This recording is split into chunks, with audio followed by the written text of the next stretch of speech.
Example 7. An airline does a survey of the masses of adult passengers travelling on its flights. It finds that 5% weigh more than 84.3 kilos and 2% weigh less than 57.2 kilos. Assuming that the masses of adult passengers on its flights are normally distributed, find the mean and standard deviation of the masses. Now this is much more like an exam-based question. We have a lot of context and a lot of waffle to hide what's really going on in the question. So that first sentence, not really telling us that much. It sets the tone, sets the context for the question, but doesn't really tell me anything that useful. However, it then says in the second sentence, 5% weigh more than 84.3 kilos. That's going to be really important, as is the other circumstance that 2% weigh less than 57.2 kilos. We're told then in the third sentence that these are normally distributed. That's also really important. If we didn't know that, we wouldn't be able to work anything out. And then the last bit is just telling me what I need to do. Find the mean and the standard deviation. So we've got a normal distribution with an unknown mean and an unknown variance and therefore an unknown standard deviation. So I can mark that on, but I'm going to use this first circumstance to begin with. So we know 5% weigh more than 84.3 kilos. Well, more than the mu would be 50%. So if we're more than 84.3 being only 5%, that must mean we're quite high up. So I'm going to put on my 84.3 above that, and we know the area there must be 0.05 corresponding to 5%. I can translate this diagram into symbols. So the probability that x is greater than 84.3 is 0.05. I can't deal with greater than probabilities, so I've got to turn them round. So the probability that x, or 1 minus the probability that x is less than 84.3 will be 0.05. So probability of x being less than 84.3 is 0.95.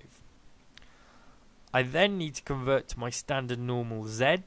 So I take away my mean and divide by my standard deviation, neither of which I know. But I do know that the probability is 0.95. Let's move this over here.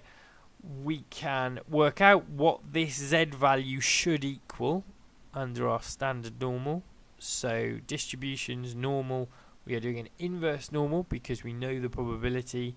So that area is 0.95. And I can work that out as being 1.6449. So that means this value inside the brackets must be 1.6449.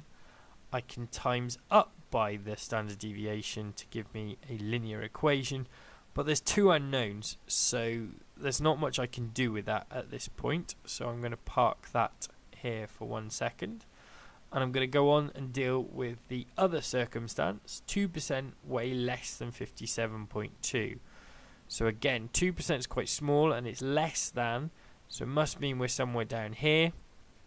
That value in there will be 0.02.